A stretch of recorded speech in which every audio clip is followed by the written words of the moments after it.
السلام علیکم ناظرین، آج میں فضائل درود شریف پڑھ رہا ہوں۔ یا رب صلی وسلم دائما ابدا علی حبیب کا خیر الخلق کلہم۔ علامہ سخاوی رحمۃ اللہ علیہ لکھتے ہیں کہ رشید عطار نے بیان کیا کہ ہمارے یہاں مصر میں ایک بزرگ تھے جن کا نام ابو سعید خیاط تھا۔ وہ بہت یکسو یعنی تنہائی پسند رہتے تھے، لوگوں سے میل جول بالکل نہیں رکھتے تھے۔ اس کے بعد انہوں نے ابن شریق کی مجلس میں بہت کثرت سے جانا شروع کر دیا اور بہت اہتمام سے جایا کرتے۔ لوگوں کو اس پر تعجب ہوا۔ لوگوں نے ان سے دریافت کیا، انہوں نے بتایا کہ انہوں نے حضور اقدس صلی اللہ علیہ وسلم کی خواب میں زیارت کی اور کہا کہ حضور صلی اللہ علیہ وسلم نے مجھ سے خواب میں ارشاد فرمایا کہ ان کی مجلس میں جایا کر، اس لیے کہ یہ اپنی مجلس میں مجھ پر کثرت سے درود پڑھتا ہے۔ یا رب صلی وسلم دائما ابدا علی حبیب کا خیر الخلق کلہم۔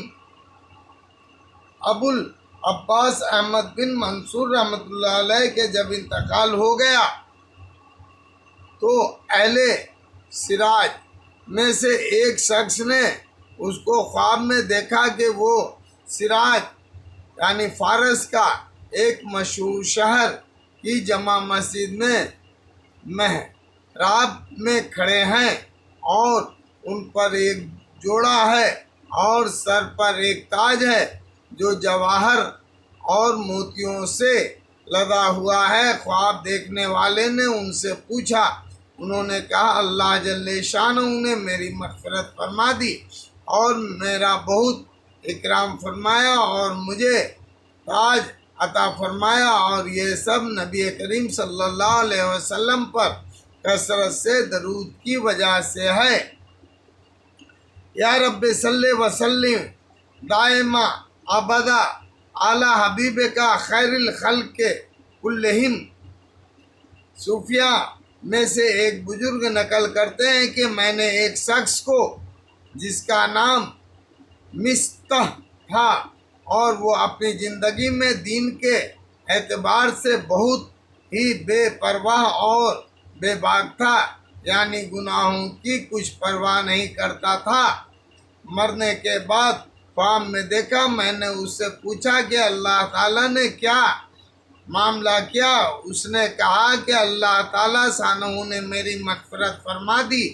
میں پوچھا یہ کس عمل سے ہوئی؟ اس نے کہا میں ایک محدث کی خدمت میں حدیث نقل کر رہا تھا، استاد نے درود شریف پڑھا، میں نے بھی ان کے ساتھ بہت آواز سے درود پڑھا۔ میری آواز سن کر سب مجلس والوں نے درود پڑھا۔ حق تعالیٰ شانہ نے اس وقت ساری مجلس والوں کی مغفرت فرما دی۔ نجحت المجلس میں بھی اسی قسم کا ایک اور قصہ نقل کیا ہے کہ ایک بزرگ کہتے ہیں کہ میرا ایک پڑوسی تھا، بہت گناہ گار تھا، میں اس کو بار بار توبہ کی تاکید کرتا تھا مگر وہ نہیں کرتا تھا۔ جب وہ مر گیا تو میں نے اس کو جنت میں دیکھا۔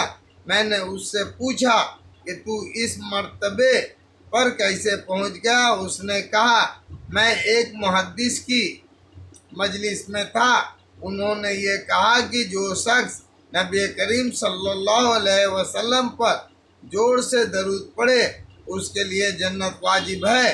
میں نے آواز سے درود پڑھا اور اس پر اور لوگوں نے بھی پڑھا اور اس پر ہم سب کی مغفرت ہو گئی۔ اس قصے کو روجولو فائق میں بھی ذرا تفصیل سے ذکر کیا ہے۔ وہ کہتے ہیں کہ صوفیہ میں سے ایک بزرگ نے کہا میرا ایک پڑوسی تھا،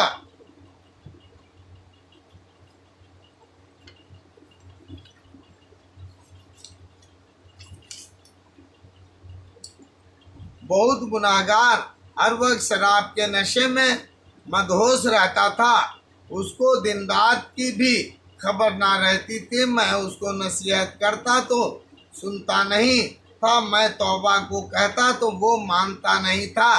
جب وہ مر گیا تو میں نے اس کو خواب میں بہت اونچے مقام پر اور جنت کے لباس فاخرہ، وہ لباس جس پر فخر کیا جائے، میں دیکھا، بڑے اعزاز و اکرام میں تھا۔ میں نے اس کا سبب پوچھا تو اس نے اوپر والا قصہ محدث کا ذکر کیا۔ یا رب صلی وسلم دائما ابدا علی حبیب کا خیر الخلق کلہم۔ ابو الحسن بغدادی دارمی رحمۃ اللہ علیہ کہتے ہیں کہ انہوں نے ابو عبداللہ بن حامد رحمۃ اللہ علیہ کو مرنے کے بعد کئی دفعہ خواب میں دیکھا۔ ان سے پوچھا کہ کیا گزری؟ انہوں نے کہا کہ اللہ تعالیٰ نے میری مغفرت فرما دی اور مجھ پر رحم فرمایا۔ انہوں نے ان سے یہ پوچھا کہ مجھے کوئی ایسا عمل بتاؤ جس سے میں سیدھا جنت میں داخل ہو جاؤں۔ انہوں نے بتایا کہ 1000 رکعت نفل پڑھ اور ہر رکعت میں 1000 مرتبہ قل هو اللہ۔ انہوں نے کہا یہ تو بہت مشکل عمل ہے۔ تو انہوں نے کہا کہ پھر تو ہر شب میں 1000 مرتبہ درود شریف پڑھا کر۔ دارمی رحمۃ اللہ علیہ کہتے ہیں کہ یہ میں نے اپنا معمول بنا لیا۔ یا رب صلی وسلم دائما ابدا علی حبیب کا خیر الخلق کلہم۔ ایک صاحب نے ابو حفص کاغذی رحمۃ اللہ علیہ کو ان کے مرنے کے بعد خواب میں دیکھا۔ ان سے پوچھا کہ کیا معاملہ گزرا؟ انہوں نے کہا کہ اللہ تعالیٰ شانہ نے مجھ پر رحم فرمایا، میری مغفرت فرما دی، مجھے جنت میں داخل کرنے کا حکم دے دیا۔ انہوں نے کہا یہ کیا ہوا؟ انہوں نے بتایا کہ جب میری پیشی ہوئی تو ملائکہ کو حکم کیا گیا، انہوں نے میرے گناہ اور میرے درود شریف کو شمار کیا تو میرا درود شریف گناہوں پر بڑھ گیا۔ تو میرے لیے مولا جل جلالہ نے ارشاد فرمایا کہ اے فرشتوں، بس آگے حساب نہ کرو اور اس کو میری جنت میں لے جاؤ بدیا۔ یہ قصہ نمبر 12 پر ابن حجر مکی رحمۃ اللہ علیہ سے مختصر گزر چکا ہے۔ یا رب صلی وسلم دائما ابدا علی حبیب کا خیر الخلق کلہم۔ علامہ سخاوی رحمۃ اللہ علیہ بعض تواریخ سے نقل کرتے ہیں کہ بنی اسرائیل میں ایک شخص بہت گناہگار تھا۔ جب وہ مر گیا تو اس کو لوگوں نے ویسے ہی زمین پر پھینک دیا۔ اللہ تعالیٰ نے حضرت موسیٰ علیہ السلام نبی علیہ السلام پر وحی بھیجی کہ اس کو غسل دے کر اس پر جنازے کی نماز پڑھیں۔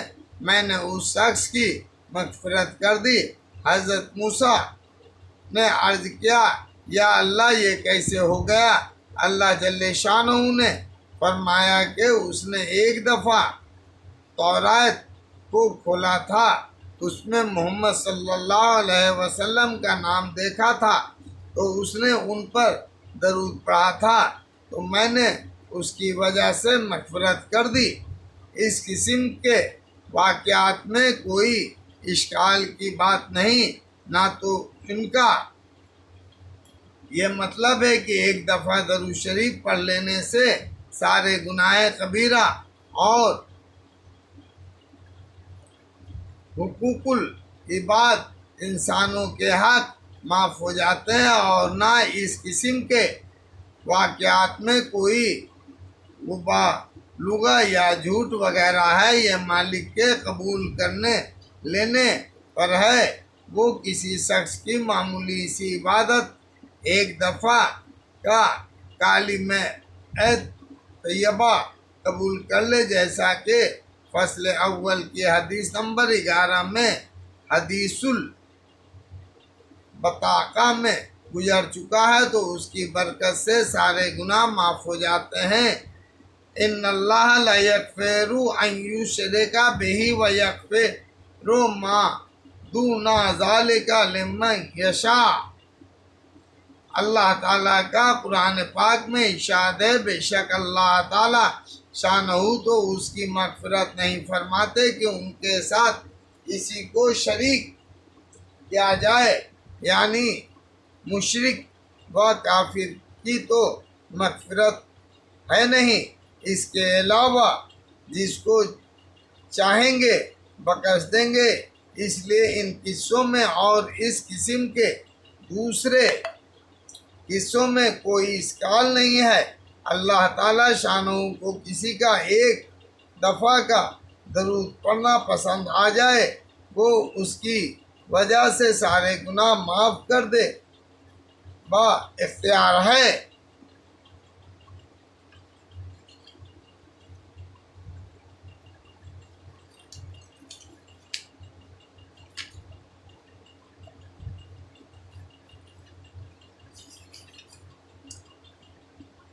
ایک شخص کے کسی کے ذمے ہزاروں روپے قرض ہیں، وہ قرض دار کی کسی بات پر جو قرض دینے والا کو پسند آ گئی ہو، یا بغیر کسی بات کے ہی اپنا سارا قرض معاف کر دے، تو کسی کو کیا اعتراض ہو سکتا ہے؟ اسی طرح اللہ جل شانہ اگر کسی کو محض اپنے لطف و کرم سے بخش دے تو اس میں کیا اشکال کی بات ہے؟ ان قصوں سے اتنا ضرور معلوم ہوتا ہے کہ درود شریف کو مالک کی خوشنودی میں بہت زیادہ دخل ہے، اس لیے بہت ہی کثرت سے پڑھتے رہنا چاہیے۔ نامعلوم کس دفعہ کس وقت کا پڑھا ہوا اور کس محبت کا پڑھا ہوا پسند آ جائے، ایک دفعہ کا بھی پسند آ جائے تو بیڑا پار ہے۔ بس ہے اپنا ایک ہی نالہ اگر پہنچے وہاں، گرچہ کرتے ہیں بہت سے نالہ و فریاد ہم، یا رب صلی وسلم دائما ابدا اعلی حبیب کا خیر الخلق کلہم۔ ایک بزرگ نے خواب میں ایک بہت ہی بری بد حیات بد شکل صورت دیکھی۔ انہوں نے سب سے پوچھا، تو کیا بلا ہے؟ اس نے کہا، میں تیرے برے عمل ہوں۔ انہوں نے پوچھا، تجھ سے نجات کی کیا صورت ہے؟ اس نے کہا کہ حضرت محمد مصطفیٰ صلی اللہ علیہ وسلم پر درود کی کثرت۔ بدیا، ہم میں سے کون سا شخص ایسا ہے جو رات دن بدعمالیوں میں مبتلا نہیں ہے؟ اس کے بدرقہ اس کمی کو دور کرنے کے لیے درود شریف بہترین چیز ہے۔ چلتے پھرتے اٹھتے بیٹھتے جتنا بھی پڑھا جائے سکے دریغ نہ کیا جائے کہ اکثر عجم ہے۔ یا رب صلی وسلم دائما ابدا اعلی حبیب کا خیر الخلق کلہم۔ شیخ المشائخ حضرت شبلی نور اللہ مرکزہ سے نقل کیا گیا ہے کہ میرے پڑوس میں ایک آدمی مر گیا، میں نے اس کو خواب میں دیکھا۔ میں نے اس سے پوچھا، کیا گزری؟ اس نے کہا، شبلی بہت ہی سخت پریشانیاں گزری اور مجھ پر منکر نکیر کے سوال کے وقت گڑبڑ ہونے لگی۔ میں نے اپنے دل میں سوچا کہ یا اللہ، یہ مصیبت کہاں سے آ رہی ہے؟ کیا میں اسلام میں نہیں مرا؟ مجھے ایک آواز آئی کہ یہ دنیا میں تیری زبان کی بے احتیاطی کی سزا ہے۔ جب ان پاک فرشتوں نے میرے عذاب کا ارادہ کیا تو فوراً ایک نہایت حسین شخص میرے اور ان کے درمیان حائل ہو گیا۔ اس میں سے نہایت ہی بہتر خوشبو آ رہی تھی۔ اس نے مجھ کو فرشتوں کے جوابات بتا دیے۔ میں نے فوراً کہہ دیا۔ میں ان سے پوچھا، اللہ تعالیٰ آپ پر رحم کرے، آپ کون صاحب ہیں؟ انہوں نے کہا کہ میں ایک آدمی ہوں جو تیرے کثرت درود سے پیدا کیا گیا ہوں۔ مجھے یہ حکم دیا گیا ہے کہ میں ہر مصیبت میں تیری مدد کروں۔ نیک اعمال بہترین صورتوں میں اور برے اعمال کبھی صورتوں میں آخرت میں ممثل ہوتے ہیں۔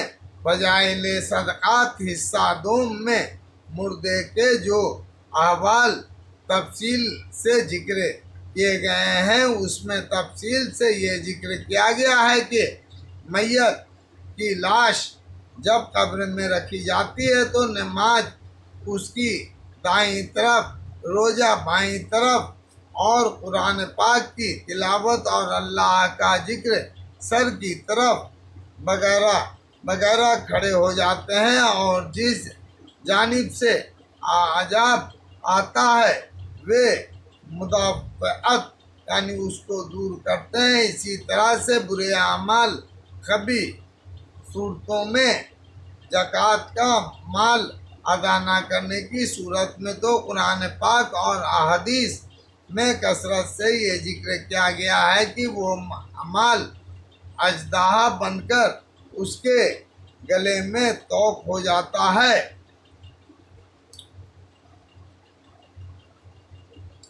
اللہم فجعنا منہم، یا رب صلی وسلم دائما ابدا علی حبیبک خیر الخلق کلہم۔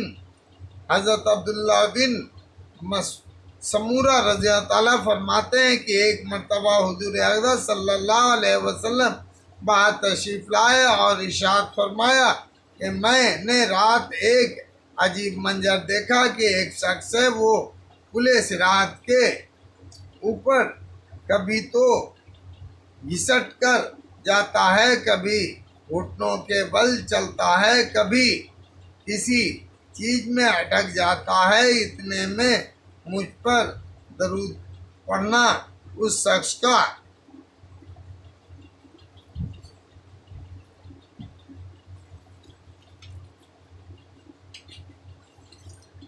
پہنچا اور اس نے مجھ کو کھڑا کر دیا یہاں تک کہ وہ پل صراط سے گزر گیا۔ بدیا انتبرانی وغیرہ۔ یا رب صلی وسلم دائما ابدا علی حبیبک خیر الخلق کلہم۔ حضرت سفیان بن عینیہ رضی اللہ تعالیٰ حضرت خلف رضی اللہ تعالیٰ سے نقل کرتے ہیں کہ میرا ایک دوست تھا جو میرے ساتھ حدیث پڑھا کرتا تھا، اس کا انتقال ہو گیا۔ میں نے اس کو خواب میں دیکھا کہ وہ نئے سبز کپڑوں میں دوڑتا پھر رہا ہے۔ میں نے اس سے کہا کہ تو حدیث پڑھنے میں تو ہمارے ساتھ تھا، پھر وہ اعزاز و اکرام تیرا کس بات پر ہو رہا ہے؟ اس نے کہا کہ حدیث تو میں نے تمہارے ساتھ ہی لکھا کرتا تھا۔ میں نے جب بھی نبی کریم صلی اللہ علیہ وسلم کا پاک نام حدیث میں آتا ہے، میں اس کے نیچے صلی اللہ علیہ وسلم لکھ دیتا تھا۔ اللہ جل شانہ نے اس کے بدلے میں میرا یہ اکرام فرمایا جو تو دیکھ رہے ہو۔ یا رب صلی وسلم دائما ابدا علی حبیبک خیر الخلق کلہم۔ ابو سلیمان محمد بن حسین حرانی رحمۃ اللہ علیہ کہتے ہیں کہ ہمارے پڑوس میں ایک صاحب تھے کہ جن کا نام فضل تھا۔ بہت کثرت سے نماز روزے میں مشغول رہتے تھے۔ انہوں نے بیان کیا کہ میں حدیث لکھا کرتا تھا لیکن اس میں درود شریف نہیں لکھتا تھا۔ وہ کہتے ہیں کہ میں نے حضور اقدس صلی اللہ علیہ وسلم کو خواب میں دیکھا۔ حضور صلی اللہ علیہ وسلم نے ارشاد فرمایا کہ جب تم میرا نام لکھتا ہے تو یا لیتا ہے تو درود شریف کیوں نہیں پڑھتا؟ اس کے بعد انہوں نے درود شریف کا اہتمام شروع کر دیا۔ اس کے کچھ دنوں بعد حضور اقدس صلی اللہ علیہ وسلم کی خواب میں زیارت کی۔ حضور صلی اللہ علیہ وسلم نے ارشاد فرمایا کہ تیرے درود میرے پاس پہنچ رہا ہے، جب میرا نام لیا کرے تو اللہ صلی اللہ علیہ وسلم کہا کر اللہ اکبر۔